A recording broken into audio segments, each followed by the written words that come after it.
Ladies and gentlemen, the 3 knockdown rule on Triller is in effect. I'm Steve Kim, joined by our island boy, Mario Lopez. Welcome back. You are literally off the plane. Your commitment, wow. Hey, island boy, that's all I am right now. No sleep, but I'm here. Literally no sleep. More on that later. We got Crazy Man Kyle joining us today, and Justin Buffalo Knuckles over there. Tino happens to be in person.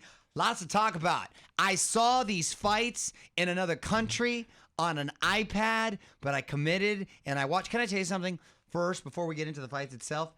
It sucks being on the East Coast and being a sports fan, bro, because I was already up early from working all day. The main event, I would say, came out East Coast time. I was in Turks and Caicos, as you know.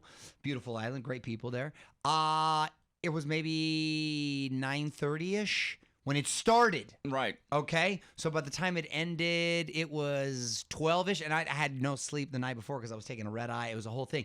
But I just kept thinking, oh my gosh, if this is Monday Night Football, you get spoiled being on the West Coast, being a fan. And it's an issue we talked about a few weeks ago. Exactly. Well, I experienced it. That's why I brought it up. I get it. On a pay-per-view, you want at least a 2-hour lag time before the main event to procure buys, but there comes a point in time. Hey, guys, we don't want boxing way after dark. Let's get the show on the road. Exactly Speaking of that card from the Mandalay Bay in Las Vegas on ESPN pay-per-view, and still the WBO welterweight champion of the world. He remains undefeated. Terence "Bud" Crawford wears down a rugged Shawn Porter in 10. Your scores at the time of the stoppage, 87-84, and 2 scores at 86-85. Mr. Lopez, your thoughts? Well, Mr. Kim, here's the deal. I thought I like both fighters. I like Porter because he's always never really backs down from anyone. I feel he has a I'll fight anyone sort of attitude. Comes well prepared, high motor. We've discussed. Argument can be made. He could be looked at as undefeated. A lot of people have given him certain fights, right? He split around here or there, goes his ways. I like the bond with his dad. More on that later. And I just love that he always comes to fight. It's not necessarily the most aesthetically pleasing, but it's sort of kind of like a wrestler / running back. He's in there. He's busy. He fights with no fear.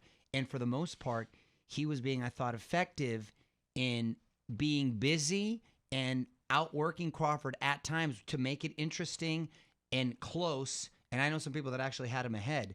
The irony of that is I never felt Crawford was threatened or overwhelmed even by that aggression, which wasn't reckless aggression. I still felt he was always in control, still had his ring generalship. I like how in the first round he was conventional, then quickly moved to southpaw. It was a lot of matador, parade him around, started to gauge his distance a little bit, the way he would have that left to the body, and then come the 10th round. And I think I saw some video where someone told him he was perhaps down on the card, and 14 seconds later is when he brought that up and caught him with that uppercut and quickly closed the show. Porter's was I thought it was getting very close. It was really hard to judge a lot of those fights. I thought the judges did a good job. It was a fair scorecard. Fortunately, we didn't have to go there where there was any room for debate. But Crawford, man, the best ambidextrous fighter I think I've ever seen. I don't even know if he's really conventional because he's now a full southpaw fighter. But I feel like he can go back anytime. So a difficult fighter to prepare for. And just a complete sniper. One of my favorite fighters. And he did what we thought he should do and having an emphatic victory in stopping Porter, who has never been stopped before, as we've discussed. And I think for me, even after that game effort and game performance from Porter, where, again, it's a bit of a dichotomy. It was close, but at the same time, I never felt... But clear. I never felt he was much in trouble. But I thought maybe he was stealing some rounds. But Crawford, for all the reasons I just mentioned, man, he just shows how he is just another level. And to me, the clear-cut #1 welterweight in the world. Mario, the way I would describe Porter is energetic, but Crawford is efficient. Porter is passionate, but the precision was with Crawford. And even in a lot of the close rounds, the real clean punches that I thought were not drowned out by the activity. Because remember, one thing about Porter, Reminds me of that great saying from John Wooden, never mistake activity with achievement. And for all that stuff that he would do, rush inside and crowd the space of Crawford, Crawford would be throwing these knifing body shots. Yeah. And it really was that little wrestling background that was showing right there. Too, and you talk about how he is a sniper. You're right, and how he is a matador. It was like he was goring the bull one knife at a time. And Kim, if you make the mistake, I thought Porter did a good job by, again, with the head movement, jabbing his way in and giving enough feints to not let it plant his feet. Because if you plant your feet and you stay right in front of Porter, you're a target. Man, those combinations come quick, fast, and they are deadly. Yeah, and the other one, I'll give Porter credit, though. He was much more elusive with his head movement and the way he crouched down. Yes. And he's already a shorter guy. Right. So that's the one fight where I thought Crawford actually missed more punches than usual. Because generally, like you said, he's a sniper that's very accurate. But here's the issue. All that effort to be elusive, quick, tricky, and not get hit, by the time he got all the way inside, then he ran out of ideas. He could never really touch Crawford with that one punch that opened his eyes and got his attention. No, I think his game plan was to be, at least it appeared, as busy and active and to outwork Crawford and steal these rounds and put him away in the bank. And according to the judges, he did that to some extent. Well, Maury, I was there ringside. How did it look exactly? So honestly, a lot of close rounds, but I had it 87-84 based on the precision and the accuracy of Terence Crawford. Right. But I could see it the other way at 5-4. Sure. Now, right, exactly. And that's how I had it. Now, I like me a busy, active fighter. But again, I never felt Crawford was out of control, and I still felt he had the ring generalship, if that makes sense. Well, look, the other thing that's interesting is the first knockdown seemed like a flash, and I said he'll be okay. By the second knockdown, now, my seat was 2 rows into press row. I had a really good vantage point. From the corner of my eye, as soon as Porter hit the deck the second time, and that one was much more damaging, Kenny Porter, by the time the count was at 2, was at the top of the ring. Right. Now, I'm going to make a statement that's probably going to be in the minority. I would have wished that he would have let Shawn go on a little bit further. I don't have a big problem with the stoppage because I believe that Terence Crawford is like an avalanche. When he comes downhill, there's no stopping it. He's the most vicious, violent finisher in the sport. I see where he's coming from. I agree with you, but I do have one problem with his father, which I've been wanting to talk to you about. I think he saw the ending was near and inevitable. It seemed to come fast and furious, and a lot of people were upset because it was competitive, and it wasn't like he was suffering a lot of damage at the time. It was a flash knockdown, but the next one it did seem it was just a matter of time at that point. I didn't have a problem with the stoppage because of your dad. The problem I had was the post-fight interview. Throwing him under the bus? Man, that was so disappointing and heartbreaking to see. Your son just gave a valiant effort in a highly competitive fight. It wasn't like he got out there and got his ass kicked. He was very, very competitive, and it was very, very close. Some people actually had him ahead, right? But to say, well, it's because he didn't listen to me in training and it didn't go, say, well, that's a conversation maybe you have. First of all, that's privately, but I don't agree with that. What does that have to do with the way he didn't look out of shape? My guy didn't look like he slowed down at all, nor did he look like was. And if my dad, or if I put myself in his position, if I were to do that to my son, man, that's devastating. I would never, man, he heard it on social media. People were like, he did him dirty. And he did. I don't have a problem with the stoppage. I have a problem with the way he inserted himself into the conversation and the alibis he made for the stoppage afterwards because he didn't listen. I don't agree with that, Kim. It was a bad look. Porter Jr. took it like a man and a gentleman, but that would really cause some problems. And it was unfortunate on what was a great fight and a great night. Do you not agree with me? I agree with you, but let me just say this as someone that knows Shawn and Kenny very well. You do too. I remember about 8-9 years ago. And I like him too. I was just disappointed in the words afterwards. They spent a good year or two at Wild Card, and I got to know Kenny very well. Even to this day, it's one of my favorite people. But he's a hard-nosed guy. He's Mr. Tough Love. He's one of the few trainers I've ever seen. I remember this about 7 years ago. He didn't like the way Shawn was sparring one time at the Wild Card, the upstairs portion. He dug into him like Black Bobby Knight, right in front of everybody. That's his culture. That's the way he is. He's a father, and he's like, I am not kissing your butt. And I think that was his way of staying on brand. However, I get that. But Mario, I get that. But if you're in a coach, gym, and if you're in front of a national TV audience, right. when your son, and it's after the fact, But when you're in the gym, you could still work on stuff and it could still motivate you. The fight is now over. It's time to be a dad. Right. I would have had a lot more respect. Good job, for him to kid. say, Pat him on the back. Pat him on the back. Not kick him in the butt. And say, you know what? I'd rather err on the side of caution and not see my son take unnecessary blows. I'm proud of him tonight. Boom. Then go back and say whatever you got to say. And the other argument that I would have is... That's just me. And the other argument I would have to Kenny is like, Kenny, if you didn't like the way your subject or your player or boxer was practicing, you have the power to say a month ago, hey, this ain't working. I don't like it. That's the time to address it. I didn't see anything, Kim, that would indicate that he was out of shape, that they outclassed, or that he didn't belong in there at all. So I was very surprised and sort of disappointed by that. That was my takeaway. By the way, I think the people in attendance agreed, right? Weren't they booing him? I did. You know what's funny? When you're ringside, you can't really hear the interviews. You heard it later, though, right? All of a sudden, it's funny because Kenny's being asked a question, and I'm at the typewriter or my computer. All of a sudden, I hear booing. I go, "What did Kenny say?" And then when I read it, I was like, "Ooh, Kenny." Oh boy, it's just not a good look. I was just sad. Were you surprised? I know we were at the post-fight press conference when Shawn Porter announced his retirement. All the more reason. And then you're going to go out on that note? Not with you know what I mean? It could have been a nice, poignant moment with Dad. I know not everything's a fairy tale, but that could have been. Let me ask you something. Do you think that was a surprise decision? He was speaking from emotion, or do you think, regardless of the outcome of the fight, that was going to be the case? Shawn has done a great job the last 2-3 years of creating an afterlife. The announcing, hosting his own podcast. Yes, he has options, unlike other guys. I like that, and he seems to me. Like he's not a guy that's going to be silly with his money. He's probably invested it well, and he's done well. And if it is the last we see of him, hell of a career. Very proud of him, and I think he's leaving with all his faculties, and he's a good little announcer. But let me ask you this: do you think he should retire? What if he were to get in a new environment and maybe get a new trainer and still be in the mix? Oh, God. So I do wonder if his dad would have said, hey, son, great job. If he would have said, you know what, we can do this again. I do wonder about that. If his father would have patted him on the back instead of kind of throwing him under the bus. I did ask Kenny Porter about the decision, and he said, look, I just found out just like you did, but I get the sense that Kenny... So it might have been on passion. Kenny actually said to me, like, Steve, I'm kind of relieved now. I could just be a father. Yeah. We're at the end. Tomorrow morning, I will be able to look out of my window at his house, right across the street from me. I will be able to play with my little G-Man. That was my grandsons. I will be able to walk my dog over to his house. I will be able to hug my daughter-in-law. And I will be able to love on my son.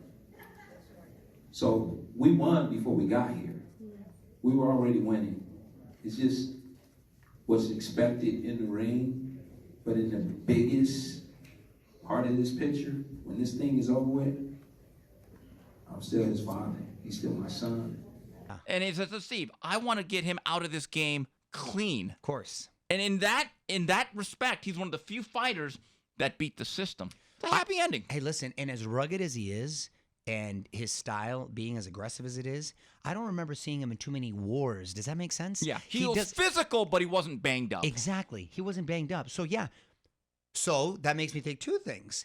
One, I think he's still got some more miles on that odometer if he wants. Yeah. If he wants. Right. Okay. Until I see someone actually go out there and I don't see the quick hands. That was the best Shawn Porter I've seen in a while. That's the irony. That, to me, was it not to you? That was the best I've seen in a while.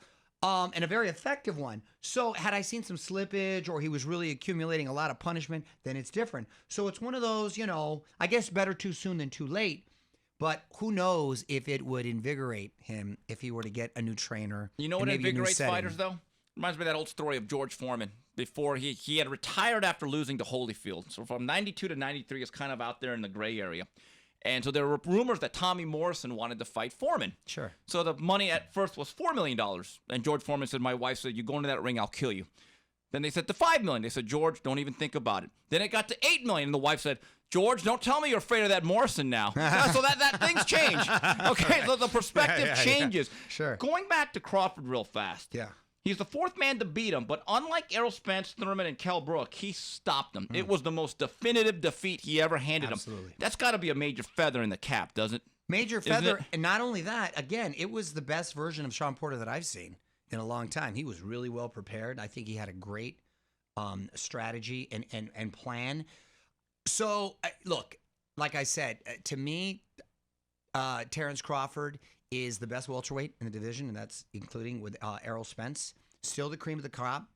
He is a guy that, for some reason, isn't as talented as he isn't as big of a star in the sport. Well, he's not the most personable guy. Well, is he warm and cuddly? No, but not at all. But, I kind of like that about him. He's salty. No, I like that about him, and I think that Saltier adds than to the Atlantic Ocean. Exactly. So, can we talk about options now in the direction with Crawford? Well, he made it very clear to Bob Arum, right? This was a very uncomfortable moment. And my last question for you, obviously you're becoming a free agent. Bob said if he would talk to you about individual fights. He mentioned Spence, he mentioned Josh Taylor. Is there any individual fight out there that appeals to you more than others? And secondly, when do you make the decision? How do you kind of go through it and come up with your decision? Well, I'm pretty sure my decision is made already. Bob couldn't secure me the Spence fight when I was with him. So how you going to secure me the Spence fight when I'm not with him? So, I'm moving forward with my career right now. Someone said, well, have you thought about your options and maybe staying fight by fight with Top Rank? And he just basically said, right next to him, well, if Bob couldn't get me certain fights when I'm with him, why would I get anything without him? In other words, he said, nice knowing you. It's never personal. Do you think that fight gets made now? I'm hearing rumors, yes. Errol Spence was finally at another show. That's now, right. as soon as he got booed, he just up and left. Not exactly a clubber-laying moment. I heard that it's because he was upset about the stoppage early. Why would he care? Why would he care? I don't know. Why would he care? I don't know, but from what I've seen, I would still favor Bud. So would I. We in had talked that about fight. possible slippage, but it's that old line from Eric Dickerson. Yeah, I may have lost a step. It's a step that most people never had. Yeah, still 10 steps ahead of everyone else. And we've said this about our Fab Five. We don't really do a pound for pound list. He's on my Mount Rushmore. Right, but so there's How do you talk basically Usyk, Crawford, Canelo, Yep. Inoue, Josh Taylor, maybe Teofimo. Yes. Those guys have kind of separated themselves from the rest of the pack. Right, but I would put him in the Mount Rushmore above those guys. Funny that you mentioned Josh Taylor, too, because there was some video of those guys kind of hanging, greeting each other at the gym. Dude, he's a lot bigger than him. He is. He's a lot bigger than him. I tell you what, I still am very high on 60-40. Josh Taylor. You're still 60-40 I'm still on him. very high on Josh Taylor, especially seeing them next to each other, too. I don't think he loses much of his, he's a younger man. I don't think he loses much of his speed. I'm still favor Crawford. 100%, but I don't think he's in over his head in that fight. I would like to see Crawford fight Spence first, even before Taylor. That's not a bad consolation if he does fight Taylor. Taylor moves out because he's got to be killing himself making the 140.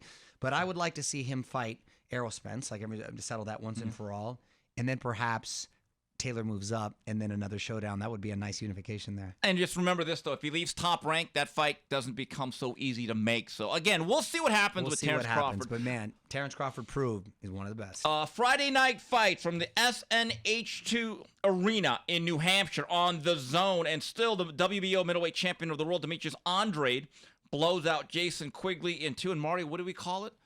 The Chris Rock. He did what he had to do. He Fed was his supposed kid. to. I got a job. Yep. I take care of my kids. I stay out of jail. Good. Look, he should have been doing this 3 fights ago. Well, that's exactly it. Both those guys, both in Crawford and him, they did only needed to be done, but to really take their brand to the next level. We talked about it. No one wants to fight this guy because he's got an ugly style. It's not fan friendly, and there's really no buzz around him. No, but when you chop guys' heads off early, you're like, oh, wait a minute, though. Well, no, the that's what I'm problem is saying. his No, that's what I'm past saying. fights were just methodically boring. Well, that's my point. And so this is what he needed. Yes. And so now he can I think he deserves to be sort of back in the mix. Look, he is undefeated. He is a tough out. He's finally made some noise. So we'll see. I still like what we said. Who would you like to see him face? Let me ask you that first. There's 3 guys. Munguia's number 1. But it looks like to me See, I would go Charlo. Okay, Charlo, but Charlo's not doing it. My understanding Why? is Charlo's going to be Why? waiting for Canelo. He's going to move up. Come on, man. Get in line. Canelo, I told you, if I was Canelo, I'd still make them all fight each other. So they, And we'll talk about that just later, can't have yeah. a lottery Right. ticket. I would still like to see Charlo Andrade. This is if I could put my promoter hat on. The winner of Golovkin Murata Right. faces Munguia. The winner of Andrade Charlo face the winner of that. Yeah. Does that make sense? As The Larry winner of Merchant Munguia. once said, fights make right. fights. Isn't that a best, Yes. sort of like a great little mini tournament? Agree, but I just wonder if Demetrius Andrade would have started this run of early knockouts beginning with Luke Keeler. And see, here's the thing. When you have early knockouts and you rack them up, it almost doesn't matter to the general public who you're facing. Because I remember John the Beast Mugabe, who became #1 in all 3 sanctioning bodies, was 25-0 or 26-0. Every single fight was a knockout before he faced Marvin Hagler. And I remember as a kid in Valencia watching these highlights, I had no idea he was fighting Frank the Animal Fletcher and not exactly Rocky Graziano or Tony Zale. But there was this buzz because they'd run these commercials because he fought on NBC Sports World, and Brad Jacobs was actually part of that company that had him, our good friend. And I was like, whoa, the beast. You're like, but you had no idea he's fighting nobody. But you created the buzz. We're like, okay, you took step 1. Here's the problem. I wonder if his brand is so toxic, people stay away from him like Chernobyl. Well, That's the problem. Who knows if the risk's still worth the reward? But he's got a belt, so it makes it valuable. I'd love that little tournament that I just laid out. If a version of that could happen, I think it'd be great. Right. Also on this card, WBC flyweight title is J.C. Martinez. They swapped knockdowns with McWilliams Arroyo in round 1. Clash of heads, and all of a sudden Arroyo said he went blind, so that fight's a no contest. And the unified 122-pound champion, MJ Akhmadaliev, 12-round decision over the tough game, Jose Velasquez. Mario, moving on, this Thanksgiving weekend, these ain't leftovers. We've got some pretty good fights here. We'll start off We from got some good fights closing out, man. Cross your fingers. Got a rabbit's foot, rub it. Don't walk under any mirrors. Don't crack any mirrors, or don't walk any ladders. Hulu Theater, Madison Square Garden in New York. I think we might actually get this one off. For the world lightweight title, Teofimo Lopez takes on George Kambosos. Mario, I'm just telling you, it's amazing. We have literally not seen Teofimo Lopez in 13 months. This reminds me of Tony Ferguson and Khabib over at the UFC. Those guys were literally scheduled to fight 5 times. Really? One didn't make weight one time. The other guy didn't make the weight the other time. There was COVID a third time. Somebody got injured the 4th time. It's like something happened.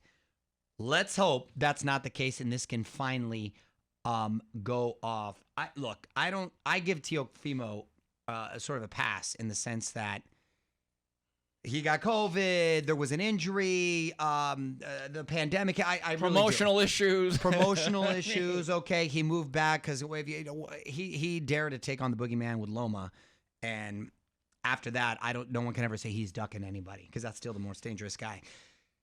I look forward to this fight. By the way, Kambosos has been training. He's got a chip on his shoulder. He too feels he's very prepared and has enough what it takes. But if Teofimo is able to have yet another impressive performance and maybe even knock him out, to me, he's still the man at 140. Still the number one. Moving up. I think this is his last fight at 135. Or pardon me, at 135. I'm sorry. Yes, that's what I'm saying. He's still the man at 135. He's still the man at 135. No doubt about that. No, That's not 100%. even a question. No, but there are people he doesn't want to fight. Haney doesn't want. Please get out of my face with all that noise. He's still the man, so I don't know. Do you think this is his last fight at 135? Yes, he's stretching himself. He's got to be killing himself. Yeah. So with that said, but I think the other guys in the little 4 horsemen that we were talking about that still haven't fought each other, I think they're kind of the like 4 caps. Right. They're nice little reference. Yeah. They're bursting at the seams. They might be moving up too. You know, this is what I like about Kambosos.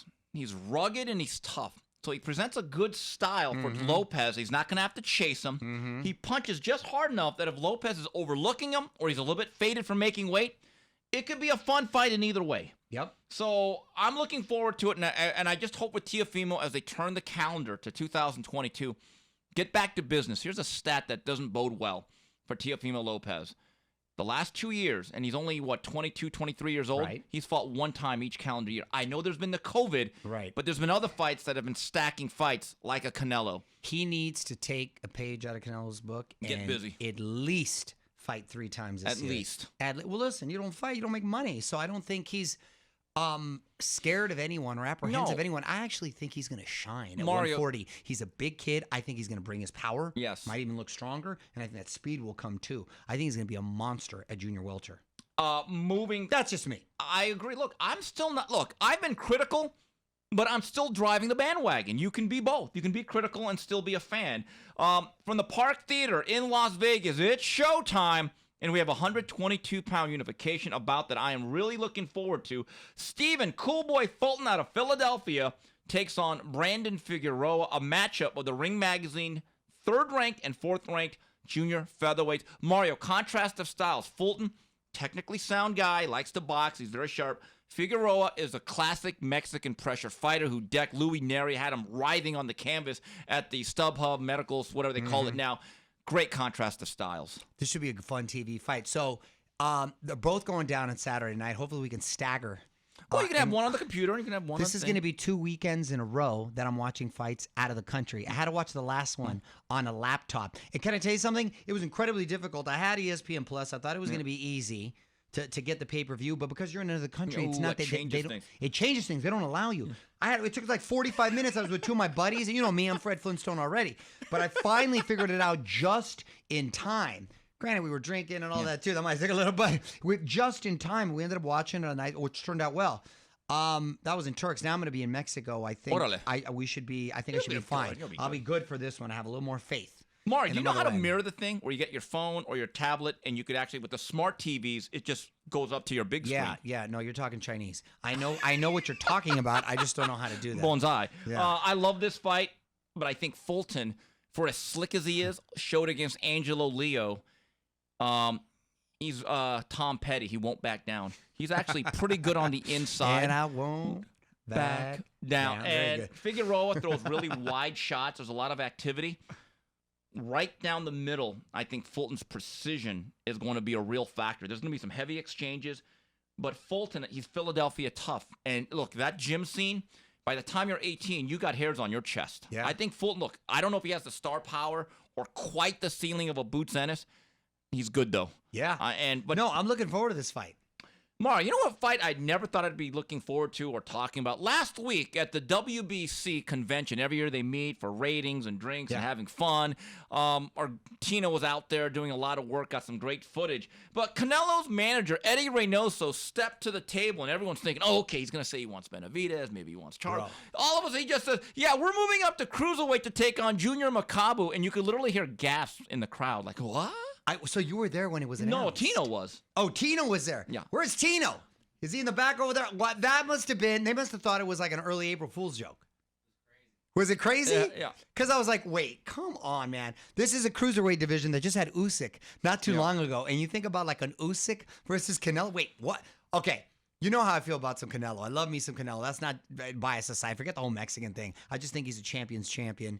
Continues to Carrying the sport. Bottom line. But continues to want to learn, be better. I was just asking Tino when he's going to be back in the gym because I assume it wasn't going to be for months from now. My guy's going back there like in a week. Yeah. Just a monster. I just love that. Just like motivates me even outside the sport. He's Jerry Rice. Yeah, yes, Jerry exactly. Rice would have the best year of any receiver, and 2 weeks later, he'd tell other receivers at the Pro Bowl. He told Michael Irvin one year, 91, during Hawaii. Irvin actually had a better statistical year. Michael Irvin talks about it. He said they're at a beach volleyball game at the Pro Bowl, and Rice comes up, serious as can be. Everyone else is drinking, partying. Goes, hey, Irvin, you had a good year. Better than mine. He goes, I just want you to know, come next week. I'm already working towards next year. And Irvin goes, it just ruined my vacation. That's Canelo. That's exactly Canelo. it. That's exactly it. And he's a guy that doesn't need to with the wealth he has and all he's achieved. The stature but of it. No, exactly. So clearly he's trying to make history. But bro, at some point, cruiserweight Usyk was just there. Gassiev was. I mean, some big, strong, heavy dude. And he's only 5'8". Kim, 5'7". he's small, technically, for a middleweight. Yeah. Much less a super middleweight. Cruiserweight? That's like, whoa. My guy, how do you say his name? Makabu. He looked like he just hit the lottery, which he kind of did. Yeah. But I don't think he's just going to show up for a payday. I'm assuming he's going to be there to fight. I know Canelo spars with a lot of big guys, too. But those are 16-ounce gloves and headgear. 16-ounce gloves, so it's going to be a whole nother. And here's another thing that concerns me, just on a serious note here. I always look at guys who have gone up in weight class, and when they try to go back down to their Roy Jones post-Harvard. Exactly. It never bodes well. They don't look the same. It's a little too hard on the body. I don't think he necessarily will balloon up to 200. He probably walks around at about 185. Well, the WBC has said this fight would be at 190. They're playing by the Canelo weight again. They want to kind of appease everybody. Okay, I bet you he'll walk around about 185. But if you're Makabu, you're saying 10 pounds for that amount of money? Done. Yeah. Done. And by the way, Makabu is he Usyk or Evander Holyfield? No. But he has a title, Kim. They just don't give those out. and You have to win and fight to be in those. he's So a- everybody that's trying to say, oh, we picked the easy. He's solid. That's what pisses me off. It was like, because he's trying to avoid Charlo. Because he's trying to avoid Andrade. Get out of my face. My guy went up to cruiserweight. How can you have any sort of argument about that? And he's like, the easiest guy in the division. Easiest guy in the division. He's a champion. They just don't hand out those belts. Mar, I got he a had question. to fight and win to get that. I have a question. Remember last week I talked about Commissioner Alvarez basically saying, hey, before you get to me, you got to go to him, and him. Right. Do you think he's doing this to actually give the notice, hey, guys, earn it. You guys got to fight each other. I don't think he cares about anybody else. I think he focuses on himself and his history, and I think that's what he's talking about, or that's what he's doing in this instance. I think he's trying to go for history, and it's unbelievable. It kind of leaves you with your mouth open just because I'm curious he's about not this fight. fighting Right. a chump or just even a journeyman. He's fighting someone who's a champion, who wasn't handed the title, who actually fought and won it. That is significant, and if he's able to do it, damn. Look. Now, Vitas, yes, or even a better Biev in 75, yes. Hopefully those still happens. Will he be the same fighter when he comes back down? God, I hope so. So in his effort to make history, I just hope it's not to his detriment. Right. Mario, Bob Arum told me about 7 days ago. Is there a date there, by the way? I'm sorry. Not yet. No, Okay, but because I couldn't remember if keep there this was... in mind. He says I'm going to come back in May. It would not stun me if he said, you know what, I'm bored. I'm just not going to train. Let's go March or April. He's the type, or February or March. He's the type of guy that has enough leverage. If he raised his hand and said that date, Well, of course. he'd get it. Yeah, it's I about love when that. he wants to. I Of love course, that. yeah. And look, I don't care if he shadow boxes. It's a big night. Anytime he fights, I circle that date in red, and I said, don't make any plans. Not that I had any anyway, but it's a big night for boxing. Hey, listen. I think his star power was proven when he went up against a hell of a UFC card And did real numbers. and did real numbers and did twice the numbers of Yes. UFC. So that was huge. By the way, remember that was the same night that Dana Yeah. That's the bet? Colby Covington fight. Yes, exactly. Hell of a card. Look at Dana sent me. He loves because he knows I trip out on his bets. Dana sent me this. Look at that. He bet 100,000 Crawford by knockout. Ooh. Whoa. That's some big Collected money. 240. Some big Can money. You, is that he loved because I go because he knows I always trip out on it. It's like, dude, when you just have 100 grand to put by, I go, ooh, by knockout, Dana. And I go, that's a tough one. And he ended up winning that rat bastard. He won the last one too. Yeah. Okay. So let's stop the GoFundMe campaign for Dana But my White. point is, he was watching that too, and he had a fight that night as well. Bob Arum told me about a week ago, looking ahead to 2022, and I asked him about what's going to shake out between some of your featherweights and junior lightweights and lightweights. He said 2 fights he'd like to make: Lomachenko against Shakur Stevenson and Navarrete against Oscar Valdez. I hope those those. happen. I hope those happen. Although like those. Navarrete made some noise on social media that he's a free agent, I'm hearing that's going to be contested by Top Rank. Sure. Again, let's let the business work itself out. Exactly. All right, we come back on the 3 knockdown rule on Triller. We finish things off with a preview of an upcoming fight on Saturday, Ask Mario, and Final Flurries. There it is. And we're back on the 3 knockdown rule on Triller. Steve Kim, Mario Lopez talking all things combat. And I say that because Saturday night, I mean, it's really busy with a lot of action. And Saturday night, again, it's going to be some fight fever on Triller. Global Life Field, Arlington, Texas. It's going to be Triad Combat, which is kind of this hybrid boxing and MMA in a triangular ring in 2 minutes. And it's going to be boxers versus MMA fighters. Now, Mario, you saw the preview video of Sean Wheelock, who kind of came up with this concept. Me gusta?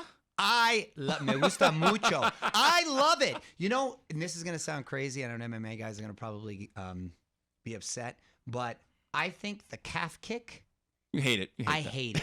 I'm going to tell you why I hate it. Because it takes out so many elements of the rest of the martial arts that they're involved. And it does just as much damage to the person that is doing the kicking.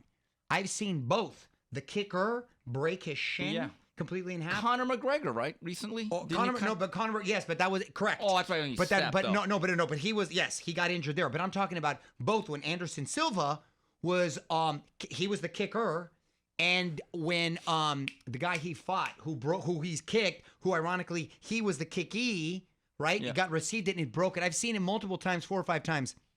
Those kicks, you do as much damage both in receiving and delivering the blows. And I think it ruins fights, and the fighters themselves, it does detriment to the fighters themselves. I just don't like it.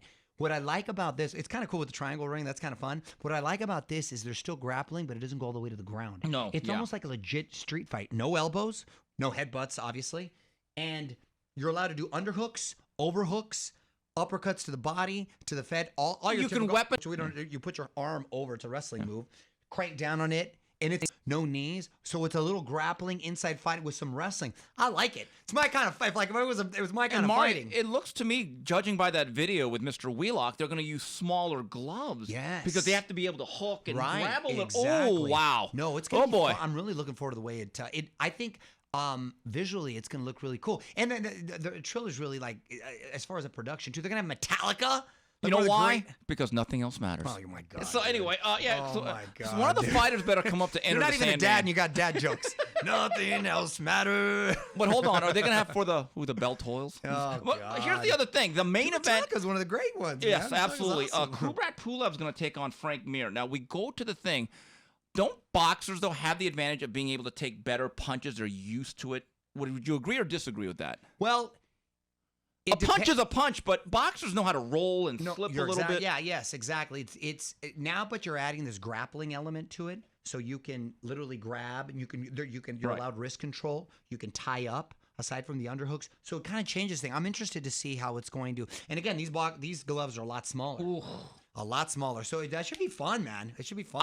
I'm intrigued. I'm going to buy this. I'm intrigued as It's well. on Fight TV, or you could use the Trillerverse pass. It'd be a you little go. bit cheaper that way. But I'm going to give this a shot because Give it I'm a just shot. looking at watching your reaction to the video. I was like, wait, this is kind of good here. It Wait a is minute. kind of cool. I like it. I thought you'd be like, but you're That's my kind of fight. If I was in a fight right there, 'cause I'm not about the kicks. right. But the action, that's one of the things you're right, because if it gets bogged down, and look, I know, again, certain MMA aficionados are going to say, well, you can't go down on the ground.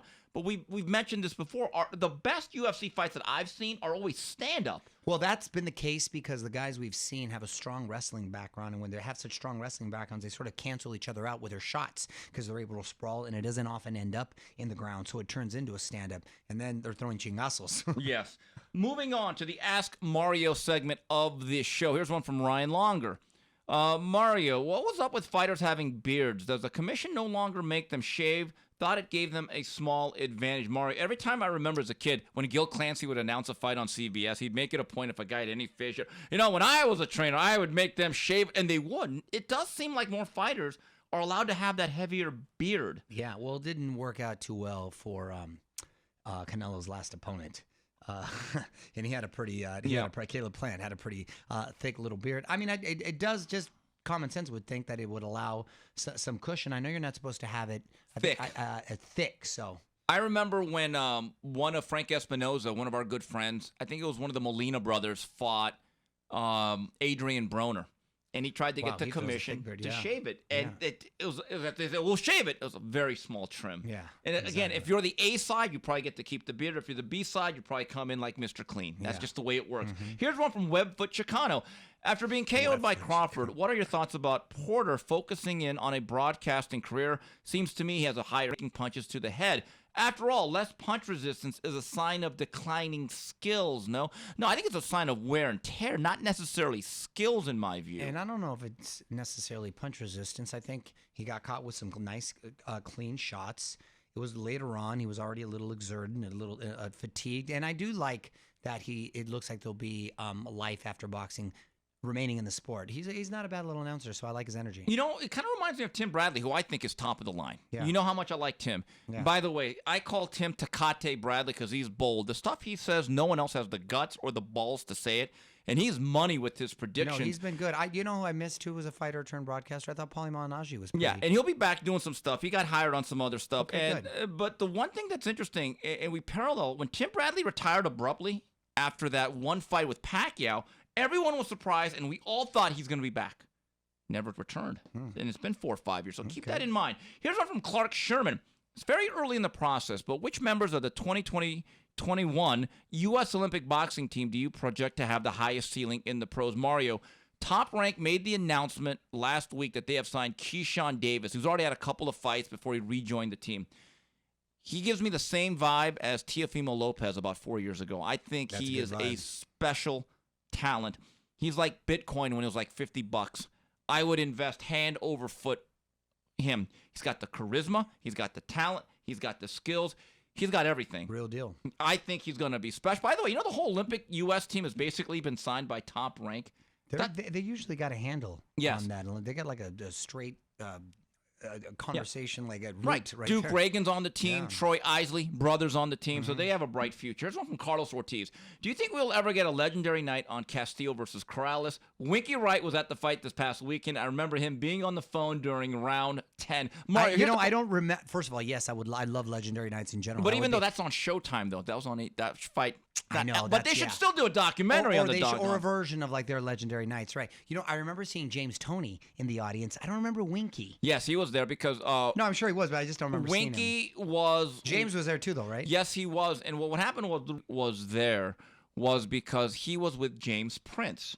James Prince is also the manager of Diego Corrales. So when James Prince's fight, especially then when his fighters would box, they would certainly be a presence. And Winky Wright's one of the nicest guys. It's great to see him I heard he loves golf.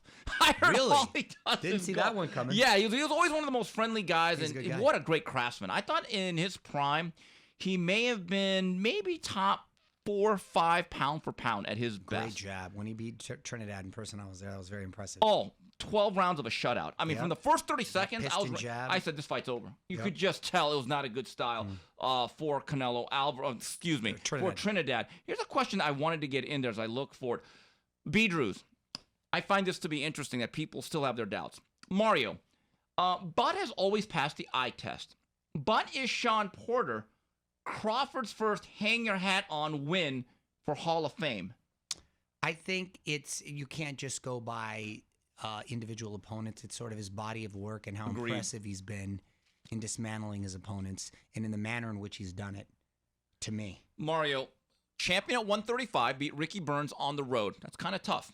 At 140, I get it. There wasn't Kostya, Frankie Randall. Still cleared the division. Still won every belt. You can only fight what's in front of you. That's a great achievement. Like, even if you landed on the moon today, I don't want to hear about Neil Armstrong. That's still a pretty good achievement. Sure. Okay? Now, at 147, he's been a victim of the business. There's no doubt about it. But generally, if you are a fighter that's 38-0 at any time, and I'd say for at least the last 4 years, he's been top 5 pound for pound, that alone gets you in the Hall of Fame if you've been elite for that long. So, your words, body of work, I think he's going to get his fist encased in Canastota, no doubt about it. No doubt. Mario, what was your weekend like at that fancy island of yours? You can't get into it, though. You'd have to kill me if you told me. Well, it was a secret project. They get very sensitive. I can't talk about it, but it was a lot of fun. It was a quick trip. I was taking red eyes. Red eyes suck to get over there, but it was in the Caribbean, and I applied the work hard, play hard mentality, and so I took a red eye. Did Access Hollywood and Access Daily all day today. Didn't want to not do our podcast, but I'm going on no sleep. Have I been completing sentences? Okay. Can I just say something? Mario, in the words of Kellen Winslow, you're a soldier. Because we're supposed to do this on Tuesday or Wednesday, and I'm worried. And I get the call from you around noon, and I'm thinking, oh, Mario, he's probably going to tell me, hey, Steve, tomorrow, Tuesday at 10, 11. And you go, hey, Kim, how about today at 5? I just got off the plane. I'm like, what?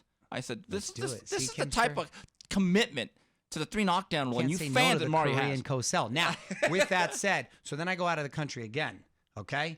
And then I'm back. No, I go out of the country, and then I'm back and go straight. I land like at 10 at night, and at 7 in the morning, I got to go take a flight to New York.